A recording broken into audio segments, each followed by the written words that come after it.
ሰላም እንዴት ናችሁ? ቤተሰብ ያላችሁ በሰላማችሁ በዚህ ትብር ዛሬም በአዲስ ጉዳይ በአዲስ ሀሳብ መጥቻለሁ። ያው ከተወሰነ ጊዜ ቆይታ በኋላ ቤተሰብ እንዴት ናችሁ? ዛሬም በአዲስ ጉዳይ መጥቻለሁ። እንግዲህ ቶይና ሶፊ የሄዱበት ያለው ርቀት ግልጽ ነው።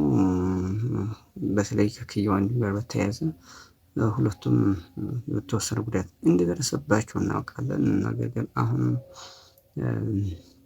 የተለያየ መረጃዎች እየወጡ ነው። በተለይ በቶያ ጉዳይ ማለት በጣም ሲለፋ ሲጥር እንደነበረ እናስታውሳለን። በተለይ ክያን ወንድም ያገኝበት መንገድ ከፖሊሱ ጋር በመተባበር ነበር። ነገር ግን ወንጀለኞችን ከፖሊስ ከያዘ በኋላ ዋናው አስፈጻሚ ያው አካል ሆኖ ይህ መረጃ ወጥቷል። እሱም አጋጦታል። በጣም የሚያሳዝን ነው።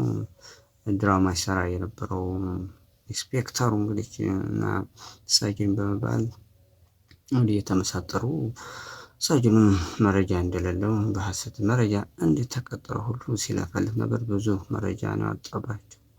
ስለዚህ እንግዲህ ቶያም ወደዛ ሲያስገባቸው የነበረው እንግዲህ ብዙ እየተለቀቀበት ስለነበረ ነገሮችን ከወንጀሉ ጋር በተያያዘ ብዙ ነገር ፖሊስ ጣቢያ ሁሉ ሲያስገባቸው ነበር። ነገር ግን ካስገባቸው በኋላ በምን መንገድ በምን ሳይታወቅ ይለቀቃሉ። ስለዚህ አሁን መረጃውን ደርሶባቸዋል።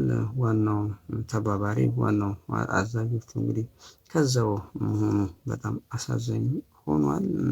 እሱም ቶያ እንግዲህ ተጠራጣሪ ነው። ያን መሰረት አድርጎ ልጅን ተከታትሎ በጂፒኤስ ተከታትሎ ነው እንግዲህ ነገሩን ጫካ ሄዶ ድረስ ሊያጠራ የቻለው። እየሄደበት ያለው ርቀት ጥሩ ሆኖ ሳለ ነገር ግን በዚህ መንገድ ይተባበራሉ ተብሎ የሚታሰቡ ሰዎች በሌላ መንገድ መታየቱ ትንሽ የሚያስከፋ የሚያሳዝን ነገር ሆኗል። ለማንኛውም ወንድሙም በዛ ይታገላል፣ እሱም በዚህ ይታገላል። ትንሽ ላይፋቸው አደጋ ላይ እየወደቀ ያለው።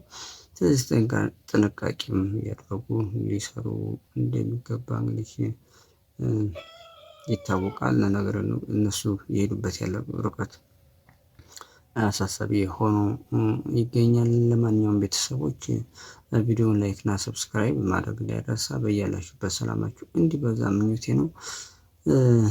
አለሁኝ አልጠፋም ለማለት ያክል ነው። በሌላ ጊዜ የምንገናኝ ይሆናል። የተለያዩ መረጃዎችን የማደርሳችሁ ይሆናል። ለዛሬው ያለኝ ጉዳይ ይሄ ነው።